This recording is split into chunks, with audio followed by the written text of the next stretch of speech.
পৃথিবীর মধ্যে 6টি শ্রেষ্ঠ দোয়া, এই দোয়াগুলোর আমল যদি কোনো বান্দা বান্দি করতে পারে তাহলে পৃথিবীতে যতগুলো দোয়া আছে তার ভিতরে এই দোয়াগুলোই সর্বশ্রেষ্ঠ দোয়া বলেছেন নবী করিম সাল্লাল্লাহু আলাইহি ওয়াসাল্লাম।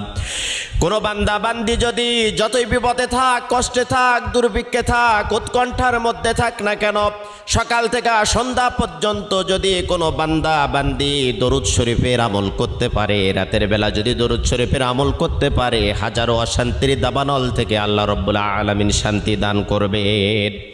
1 নম্বরে দরুদ শরীফের আমল করবেন। 2 নম্বরে ইস্তেগফার।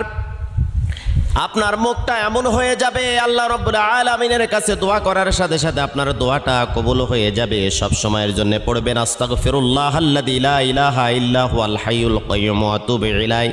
যদি না পারেন তাহলে পড়তে থাকবেন শুধু আস্তাগফিরুল্লাহ। 3 নম্বরে আপনি পড়বেন ইয়া জাল জালাল